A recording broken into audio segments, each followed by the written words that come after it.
네, 정치구구단 오늘은 박창환 장한대 교수, 김병민 경희대 개공교수 나오셨습니다. 어서 오십시오. 안녕하세요. 두 젊은 교수님들이 오늘도 거침없이 정치권 현안을 놓고서 이야기를 나눠주시리라 기대를 하고요. 조금 전에 홍준표 대표 이야기를 하고 있었습니다. 홍준표 대표 이야기는 아마 지난주에도 두 분께도 또 질문드렸던 기억이 있는데 먼저 우리 김 교수님, 네. 홍준표 대표 빨갱이 발언, 세상이 미쳐 돌아가고 있다. 이런 발언들 계속해서 하고 있어요. 본인에 대한 비판도 잘 알고 그럼에도 불구하고 표현의 수위가 점점 올라가고 있는 것 같은데 어떻게 보십니까? 여기에 대해서는 홍준표 대표 특히나 자유한국당 내에서도 비판이 만만치가 않습니다. 그러니까 홍준표 대표 입장에서는 그동안 해왔던 발언들을 중간에 걷어들이기가 좀 쉽지 않은 상황이다라고 보일 수도 있겠는데 지금 지방선거를 얼마 남지 않는 상황이기 때문에 본인이 걷고자 하는 정책 행보보다는 지방선거에 출마하고 있는 후보들을 좀 배려할 필요가 있다라는 생각이 들고요. 그리고 두 번째로 김성태 원내대표가 하는 말에 대한 그 의미들을 좀 새길 필요가 있는데 영화를 빗대서 설명을 합니다. 예. 그러니까 한 영화가 1,000만 관객이 들었는데 이 영화는 내가 보기에 정말 재미가 없는 영화다. 그렇다 하더라도 그 1,000만 관객이 든 영화 왜 봤냐라고 얘기하게 되면 그 영화를 본 사람들이 굉장히 어색해질 수가 있는 거잖아요. 이번 남북 정상회담을 바라보고 특히나 판문점 선언을 바라보고 있는 국민들의 인식이 긍정적인 측면이 있다라면은 그 긍정적일 수 있겠구나라는 것 먼저 인식을 하고요. 대신에 홍준표 대표가 갖고 있는 불안하거나 부정적인 심리가 있을 겁니다. 그러니까 여기에 대해서는 분명히 짚어주면 되는데 특히나 판문점 선언이 의미가 있지만 그 의미를 완전히 달성하기까지는 비핵화라고 하는 넘어야 될 산이 있는 거고 이러한 부분 속에서 짚어야 될 부분들을 긍정적으로 짚었으면 조금 더 홍 대표가 주장하고자 하는 부분들이 설득력이 있지 않았을까라는 생각이 듭니다. 그런데 홍준표 대표가 제1야당의 대표지 않습니까? 그런 사실을 모를 리가 없잖아요. 네. 홍준표 대표가 그럼에도 불구하고 왜 저런 식으로 과격하게 표현을 할까? 그 이유는 뭐라고 보세요? 굳이 조금 더 속내를 들여다보면은 저는 지방선거가 아닌 그 이후에는 당권 경쟁이 있지 않을까라는 생각이 듭니다. 그러니까 결과론적으로 이번에 있었던 남북 정상회담을 바라보면서 여전히 북한의 김정은 위원장의 행보에 대해서 부정적인 시각을 갖고 있는 국민들이 적지는 않은 것 같습니다. 그러니까 2번을 속고 3번을 더 속는다라는 표현을 하게 되지만 결과적으로 지금 모두가 남북 정상회담에서 긍정적인 메시지를 외치고 있지만 이 부분이 결국은 대한민국의 국익에 크게 도움이 되지 않고 이 부분에 대한 문제를 삼고 있는 국민들이 일부 있을 텐데요. 특히나 자유한국당 같은 경우는 지방선거 이후에 홍 대표 체제를 유지하느냐 아니냐에 대한 조기 전당대회가 치러질 확률이 아주 높습니다. 근데 한국당을 지지하고 구성하고 있는 핵심 당원들의 비중을 보게 되면은 특히나 남북 정상회담을 긍정적으로 생각하는 분들보다는 여기에 대해서 더 걱정과 우려를 표하는 분들이 많을 수도 있는 거거든요. 아마도 홍 대표가 더 적극적으로 강한 반대 의견을 피력하고 있는 것은 대중의 심리적 작용보다는 한국당에 대한 굳건한 지지층들을 먼저 다잡고 가려고 하는 포석이 아니냐. 정치적으로는 이렇게 해석할 수도 있는 것 같습니다. 예, 그런데 정당이 말이죠. 자기 지지층만 결속을 한다고 한다면은 확장성이 없잖아요. 더 많은 사람들의 지지를 얻어야 하는데 김병민 교수의 분석에 대해서 우리 박 교수님 어떻게 생각하십니까? 과거에 민주당이 대선을 여러 번 패배한 적이 있습니다. 그리고 총선도 지고 이런 식으로 어려웠을 때 민주당 내의 반응이 둘로 갈렸어요. 하나는 당시에 야당이었지만 더 야당스러워야 된다. 야성을 강화해야 된다. 야성을 강화해야 되고 더 투사적이 돼야 된다라고 하는 강경파가 있었고요. 아니다. 합리적인 중도로 가야 된다. 이런 온건파가 있었습니다. 지금은 한국당 내의 홍 대표의 목소리나 이 더 보수로 더 우경화되는 목소리가 더 강하지만 저는 이게 지금 얼마 안 남았기 때문에 오히려 그런 임기가 사실 어떻게 보면은 이번 지방선거 패배하면은 물러나셔야 되는 입장이거든요. 그렇다 보니까 지금 어떻게 보면은 최후의 어떤 자기 하고 싶은 얘기 다는 좀 그런 상황 아니겠느냐. 지금 한국당이 이번 지방선거에서 만약에 패배하게 된다라 그러면 한국당은 향후에 진로를 놓고 온건파와 강경파로 나뉘게 돼 있습니다. 자, 그런데 홍 대표로서는 이렇게 나뉠 수밖에 없는 상황 속에서 이후에 대선이라든지 아니면 자기의 기반을 생각한다라면은 어중간한 그 중도로 가가지고는 쓸 자리가 없거든요. 결국은 향후에 자신의 정치적인 입지 때문에 당이나 지방선거나 이게 중요한 게 아니고 자신의 어떤 정치적인 입지를 더 중요시 여기기 때문에 지금 오히려 더 어떻게 보면은 트럼프보다 더 우쪽에 가 있는 이런 막말들을 지금 좀 내보내고 있는 게 아닌가라는 생각도 듭니다. 막말이라고 지금 자막도 나가고 박 교수님도 막말이라고 표현을 하셨는데 또 홍준표 대표가 동의할 것 같지는 않습니다. 막말이라고 하는 나오셔서 표현에. 해명하시면 될 것 같아요. 예. 어쨌든 간에 자유한국당 소속의 광역단체장 후보들 남경필 지사와 박성효 자유한국당 대전시장 후보들 홍준표 대표의 요즘 이 과격한 발언에 대해서 우려의 뜻을, 후보로서 우려의 뜻을 기자들에게 밝히기도 했습니다.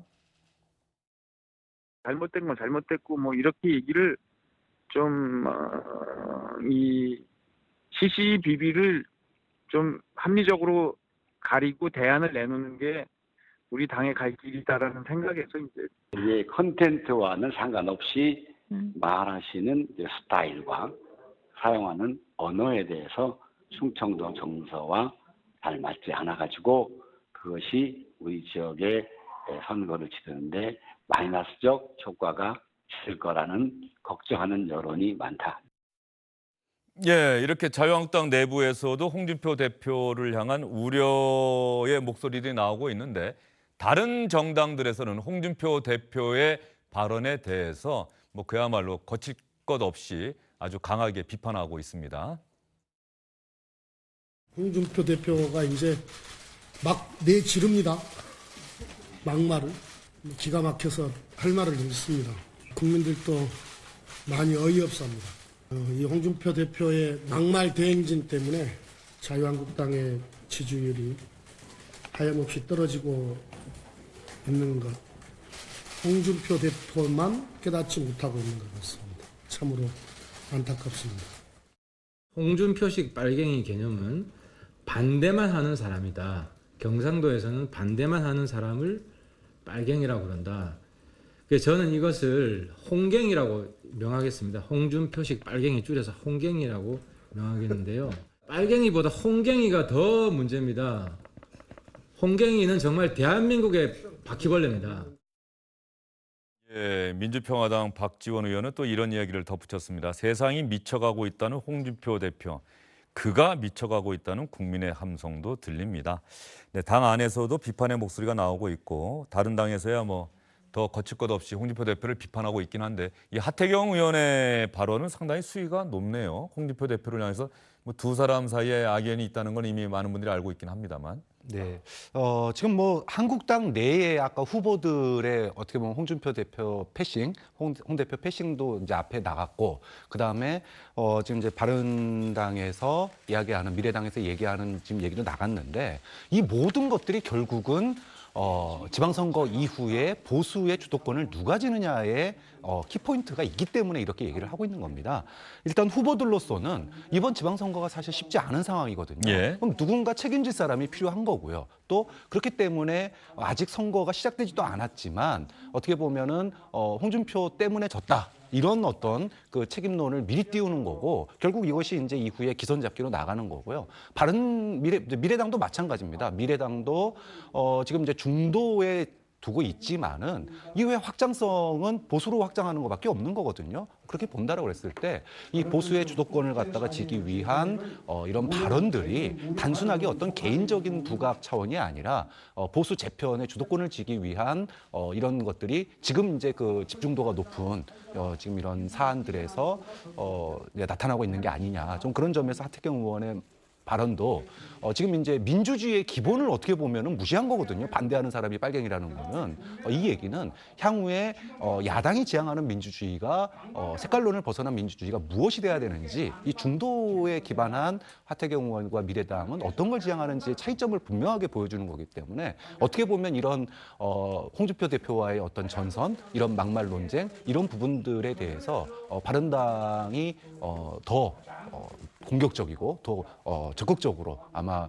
문제 제기를 하고 그런 그 비판을 할 가능성이 높은 거죠. 자유한국당과 바른미래당의 보수 진영의 적자 경쟁이 더 본격화할 것이다. 아마 이런 전망을 좀 해주신 것 같고요. 홍준표 대표 사실은 뭐 관훈클럽 토론에서도 그렇고 홍준표 대표가 그런 얘기를 참 많이 해요. 왜 내가 얘기하는 게 색깔론이냐. 이게 엄연히 존재하고 있는 현실인데 그런데 또 많은 사람들은 시대가 바뀌었는데 여전히 색깔론에 우리 보수 정당이 의지하고 있는 것 아니냐 이렇게 또 비판하고 있기도 하고 말이죠. 네, 그러니까 반공보수에 너무 치중하는 것이 아니냐는 비판이 있는데요. 시대가 변하고 있습니다. 그러니까 세상이 미쳐가고 있는 것이 아니라 시대가 변하고 있고 그 변하는 흐름에 보수가 어떻게 맞춰가야 될지에 대한 비전을 제시해 주는 게 제1야당 그리고 보수 정당의 대표가 할 일이라고 생각합니다. 지금 현재 홍준표 대표가 그와 같은 메시지들을 얼마나 내고 있는지를 한번 돌아볼 필요가 있고요. 홍준표 대표와 굉장히 유사한 전 세계 지도자 지도자를 살펴보면은 롤모델이라고 표현할 정도의 미국의 도널드 트럼프 대통령이 있죠. 그러니까 트럼프 대통령이 정치계의 아웃사이더로 출발을 해서 언론과의 관계가 굉장히 좋지 않습니다. 이 점도 홍준표 대표와의 공통점이 비슷한 것 같고 SNS를 굉장히 즐겨하기도 하죠. 한때 모든 사람들이 대통령이 당선될 가능성이 없다 그랬지만 투표날 당일까지도 사실은 힐러리의 당선이 높게 점치지 않았습니까? 결국 트럼프 대통령이 당선됐던 모습을 보면서 한 길을 가게 됐을 경우에 성공할 수 있다는 믿음을 가지고 있을지도 모르겠다는 생각이 듭니다. 하지만 트럼프 대통령이 분명하게 과격한 언어를 쓰긴 하지만 걷고자 하는 분명한 길에서 미국 우선주의라고 하는 점, 그러니까 본인이 지향하고자 하는 가치들을 분명히 설정했는데 홍준표 대표가 보여줘야 되는 것 중에는 막말이 문제가 아니라 저는 그 비전과 가치가 뚜렷하지 않다는 데 문제가 있다고 보거든요. 작년으로 시기를 거꾸로 되돌아갔을 때 가장 먼저 홍 대표가 경남지사에서 올라가고선 대선 출마를 이야기했을 때 그 당시에 친박을 향해로 양아치 친박이라는 양박이라는 표현을 씁니다. 박 전 대통령을 강하게 공격하죠. 그 전당대회에 당선되고 나서 결국은 친박계와의 그 결별을 선언하고 그 다음에 박 전 대통령을 당해서 결국 내보내는 데까지 성공을 하게 됩니다. 그 뒤에 보여주는 행보는 다시 또 박근혜 전 대통령을 감싸고 옹호하는 듯한 행보를 보여주게 되는 거거든요. 작년으로 시계를 거꾸로 돌렸을 때 김종필 전 총리를 만나러 갔던 자리에서 이런 얘기를 하죠. 올해 연말 정도가 되면은 굉장히 정치적 상황이 한국당이 좋아질 겁니다. 그리고 그 당시 연말로 돌아가게 됐을 경우는 서울시장 후보, 경기지사 후보 다 준비가 돼 있다. 경기지사 후보 같은 경우는 경제인으로 준비가 돼 있고 서울시장 후보도 홍정욱 전 의원을 비롯한 굉장히 많은 사람들이 있을 거로 얘기했지만 전혀 상황은 다르지 않았습니까? 문제는 그때 임기응변식으로 대응하고자 하는 모습 때문에 한국당이 위기에 처한 모습이기 때문에요. 홍준표 대표의 막말보다 더 중요한 거는 과연 자유한국당이 보수정당의 가치를 지켜내기 위해서 보여줘야 할 비전이 무엇인가를 홍 대표가 명확하게 설정해 준다면 언론도 거기에 대해서 시비를 걸지 않을 거고 당내의 분란도 없을 거라고 생각합니다. 예, 김병민 교수가 그렇게 말씀해 주셨는데 지금 그렇다고 한다면 전체적으로 홍준표 대표의 발언에 대해서 비판적인 의견들이 참 많은 것 같습니다. 조금 전에 우리 윤춘호 논설실장도 그렇고 두 분도 그런 말씀해 주셨는데 그렇다고 한다면 제가 아까 질문 잠깐 드렸습니다만 그러면 홍준표 대표는 이런저런 상황을 잘 알고 있고 지적과 비판도 잘 알고 있을 텐데 왜 계속 이런 발언을 할 수밖에 없을까? 홍준표 대표의 사고가 이제 완전히 이렇게 굳어져서일까? 아니면 이것도 또 하나의 전략적 판단일까? 어떻게 보십니까? 저는 이제 아까 김병민 교수님 얘기하는 것 중에 무늬만 트럼프다라는 생각이 들어요. 그러니까 트럼프를 롤모델로 해서 잘 쫓아가고 있는 것 같기는 해요. 근데 그런 말 뒤에 지금 질문하신 것처럼 뭔가 전략이 있고 생각이 있다라면은 좋겠는데 예를 들어 트럼프 같은 경우에는 남북 정상회담 이번에 판문점 회담에 대해서 그 똑같은 SNS를 하면서 흥미있게 지켜보고 있다. 그리고 잘 됐으면 좋겠다.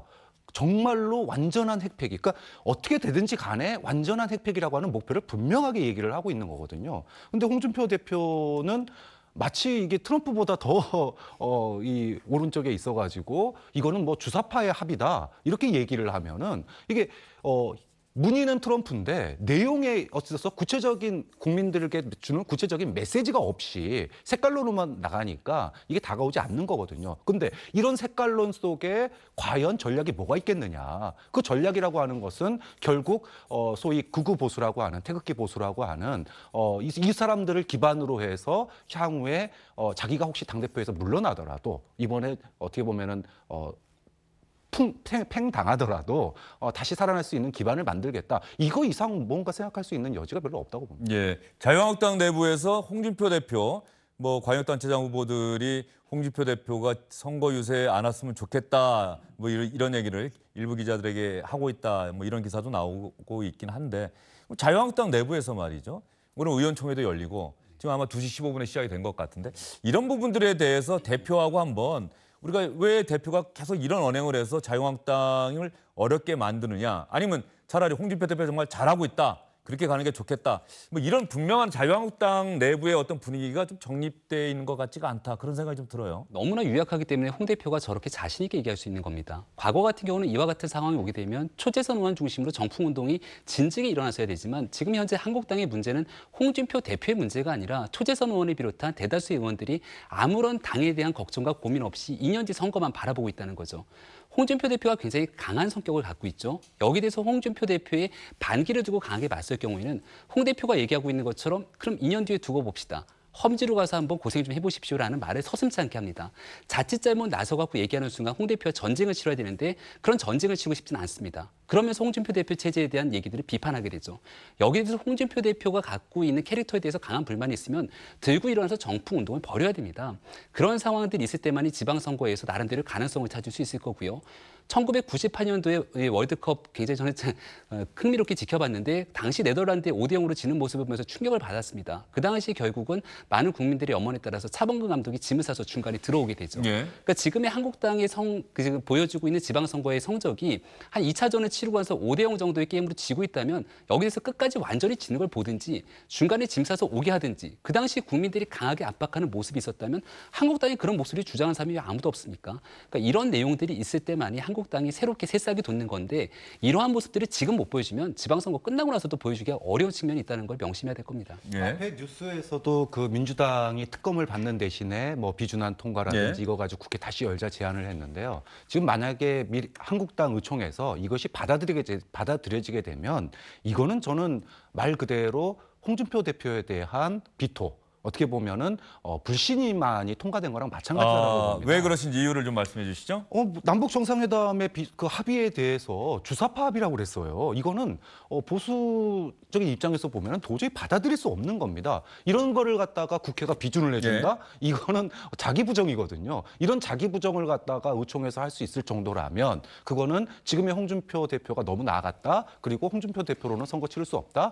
너는 이제 아웃이다라고 하는 선언과 똑같기 때문에 만약에 글쎄 어떤 식으로 그 절묘하게 타협선을 만들지 모르겠지만 이 국회 비준안 통과를 전제로 해서 만약에 그 협상이 된다 그러면 이거는 한국당 내에서 어떻게 보면 쿠데타가 일어난 거다. 어떻게 보면 홍준표 대표의 불신임이 일어난 거다. 이렇게 봐도 무방할 정도의 상황이라고 봅니다.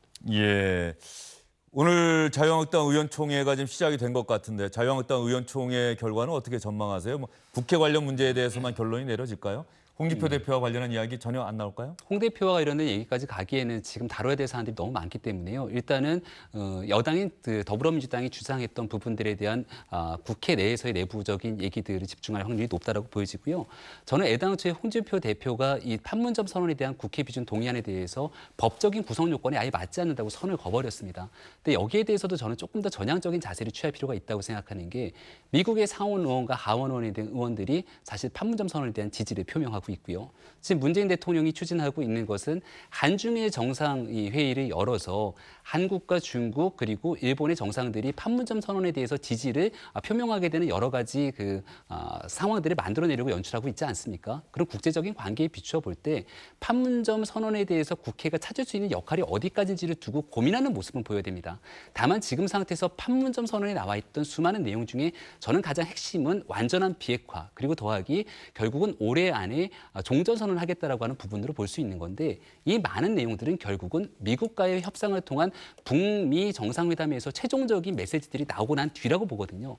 그렇다면은 지금 정부가 주장하고 있는 것과 같은 국회 비준 동의안에 대한 시기도 북미 정상회담 뒤로 미룰 수가 있는 것이고 여기에 대한 성과를 보고서 충분히 논의하자고 할 수 있는 건데 이 부분들을 너무나 이제 무자르듯이 자르던 내용들은 약간의 아쉬움이 남습니다. 지금 자유한국당 의원총회 시작하면서 말이죠. 김성태 원내대표가 이 특검은 특검이고 비준은 비준이다. 특검과 판문점 선언 국회의 비준을 연계해서는 안 된다.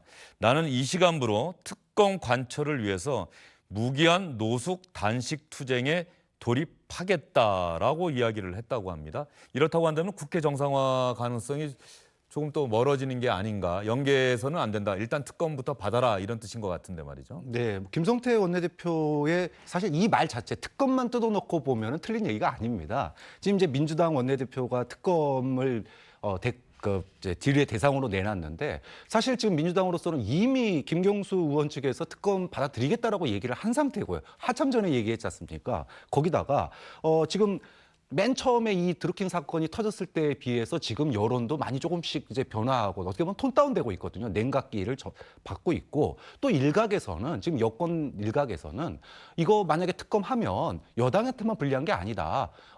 지금 그 소위 민간인 그런 댓글이 지금의 그 여당 지지층에서만 있었느냐. 오히려 더 야당 지지층이 훨씬 많았다 과거에. 그러니까 이 특검을 통한 역뒤집기 얘기까지 지금 나오고 있는 상황이기 때문에 어떻게 보면은 그 가장 결정적인 순간, 위기의 순간은 다 넘어서서 어떻게 보면 이제 정치적으로 단물 다 빠진 이 특검을 내주는 건데 김성태 원내대표가 이걸 받고 지금 빈손으로 복귀한다 이러기에는 사실 전략적으로 뭐라고 볼까요? 좀 손해 보는 장사를 하게 되는 거죠. 그러니까 정치적으로 본다면 저는 김성태 원내대표의 특검에 대한 입장은 좀 더 뭐 날카롭게 얘기해도 저는 뭐 여당이 할 말 없다고 봅니다. 일단 말씀 들어보니까 자유한국당에서는 다시 한번 드루킹 사건을 더욱 부각시키고 특검을 반드시 관철시키겠다는 의지를 분명히 하고 있는 것 같습니다. 판문점 선언에 대한 국회 비준, 추경 예산안 처리와 특검 수용을 연계해서 협상하지 않겠다는 의사를 일단 밝힌 것 같습니다. 자유한국당이 상당히 강경한 입장이어서 5월 임시국회가 정상화하기까지는 좀 더 진통이 있지 않을까 싶은 생각이 들고요. 홍준표 대표 이야기하다 보니까는 사실 다른 정당에서 홍준표 대표, 조금 전에 바른미래당이 하태경 의원도 지적을 했습니다만 홍준표 대표가 있어야 민주당, 여당과 문재인 정부에 더 좋은 것 아니냐, 뭐 이런 얘기들이 나오는 것 같습니다. 박범계 민주당 의원이 지금 보이시죠? 페이스북에 올렸는데 마지막 글이 아마 박범계 의원이 하는 말 같고, 요즘 뭐 이런 글들이 SNS에 많이 올라오고 있는 것 같아요. 홍준표 대표를 너무 몰아붙이면 안 된다. 홍준표 대표가 계속 자유한국당 대표를 해야 문재인 정부와 민주당에 좋다. 박범계 의원도 좀 더 대표를 하셔야 하는데 참 이런 상황이 홍준표 대표를 더 또 강경으로 몰아가게 하는 것 아닌가. 그래서 홍준표 대표가 세상에 또 미쳐 돌아가고 있다. 또 이런 표현을 쓴 게 아닌가 싶기도 한데. 그래도 제1야당의 대표를 이렇게 조롱하고 희화하는 건 저는 맞지 않다고 생각합니다. 네. 그러니까 문재인 대통령이 얘기하고 있는 것처럼 지금 이 남북 정상회담의 성과를 살려나가기 위해서는 국회 역할이 굉장히 필요하고요. 특히나 정상회담 전에 이 문재인 대통령이 홍준표 대표를 불러서 제1야당과 영수회담을 갖게 되죠. 그러니까 비공개로 하긴 했습니다만 그만큼 제1야당이 북한 문제를 풀어나가는 데 굉장히 중요한 역할을 할 수 있다는 생각이 듭니다. 특히나 저는 자유한국당의 홍준표 대표가 영수회담 이후로 그래도 이 정상회담 위한 역할을 했다라면은 김영철에 대한 더 이상의 문제 제기를 사실 그 이유로 하지가 않습니다. 그러니까 천안함 폭침의 주역이라고 하는 김영철이 방남했을 때 한국당이 보여줬던 행동을 비추어 본다라면은 여기에 대해서 얼마든지 김정은 이 위원장과 북한에 대해서 충분히 강경한 메시지를 던질 수 있지만 문재인 대통령이 김정은 위원장과 정상회담을 할 수 있는 분위기를 사전에 깔아주도록 노력했던 부분들도 적지가 않습니다. 그러니까 향후에 있는 과정에서 결국은 평화협정이 체결되고 난다면 그 이후에 한반도는 새로운 역사를 써야 되는데 여기에 대해서 더불어민주당 혼자서 이 국가를 끌고 갈 수 있는 것이 아니라 제1야당과 그리고 나머지는 야당과 함께 더불어 간다라면은 한국당의 홍준표 대표가 하고 있는 말이 이 언행에 대한 판단은 결국 국민의 몫으로 돌리고 끌어안기 위한 제스처 화합과 이 협치에 대한 제스처를 보여줘야 되는데 그런 부분들이 조금 아쉽다라는 생각이 들고요. 결국 이 역할을 해야 되는 게 이 더불어민주당의 우원식 원내대표 그리고 추미애 대표 역할이 아닌가 생각합니다. 예, 조금 전에 홍준표 대표가 강길부 의원이 자신에 대해서 사퇴를 촉구하니까 뭐 나갈 테면 나가십시오. 다시 한번 홍준표 대표 페이스북 글 한번 보여주시겠어요? 나갈 테면 나가십시오. 16번이나 당적을 변경하셨던 분 아니십니까? 또 이렇게 일축하는 그런 글을 올렸죠. 울주군수는 모두가 합의해서 경선으로 선출된 후보인데, 즉 공천과 관련해서 불만을 품고 강길부 의원이 나에게 사퇴를 요구하는 것이다라는 취지의 글인 것 같고요. 엉뚱한 명분 내걸지 말고 조용히 나가십시오. 탈당과 복당을 지금 몇 번째 하는 겁니까? 했는데 강길부 의원이 또 이 페이스북에 대한 반응을 내놓았습니다. 제가 지금 보니까 말이죠. 경선에서 이긴 후보에게 나는 축하 인사까지 했다. 즉 홍 대표님의 사퇴 촉구와는 상관이 없는 것이다.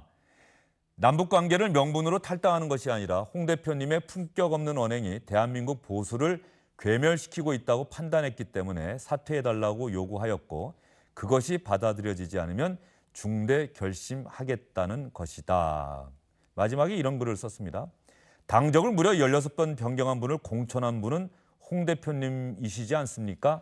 대한민국 보수 진영의 명예를 위해서 당 대표직 사퇴를 결단해 주시기 바랍니다. 이렇게 강길부 의원은 또 홍준표 대표의 페이스북에 대한 반박의 글을 올렸습니다. 홍준표 대표가 또 이렇게 이야기할 거예요.